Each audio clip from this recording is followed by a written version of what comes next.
মধ্যে দু একটা অপ্রীতিকর ঘটনা ঘটেছে। সেগুলো স্বাধীন হওয়ার পরে আইন শৃঙ্খলা না থাকার কারণে দু একটি ঘটনা কেউ কেউ ব্যক্তিগত রাগ তুলেছেন বা ব্যক্তিগত আপনারা জানেন আওয়ামী লীগের দুটা গ্রুপ ছিল, কেউ কেউ অন্য গ্রুপের মানুষও এর মধ্যে জড়িয়ে দিয়ে নিজেরা তাদের রাগগুলো বাস্তবায়ন করেছে। তাই আমি বলতে চাই, এ ধরনের কোনো ঘটনা কেউ ঘটালে আপনারা বেঁধে রাখেন, আপনারা সংবাদ দেন, আমরা যাত্রী নেতৃবৃন্দ এসে তার সুব্যবস্থা করবো।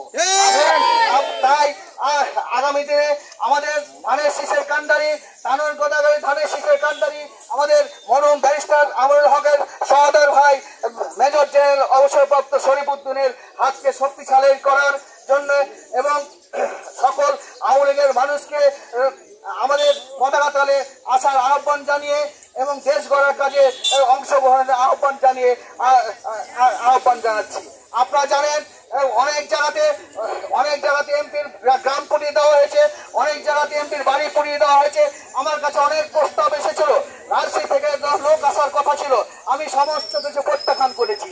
আমি আমাদের যে এমপি ছিলেন সেই এমপি আমাদের চোর করে গ্রামকে যতটা পেরেছি রক্ষা করেছি। আমি চাইনি সংঘাত হোক, আমরা এক জায়গাতে যেহেতু বসবাস করবো, উনারা যে কাজ করেছেন সেটাকে আমরা করতে চাই না।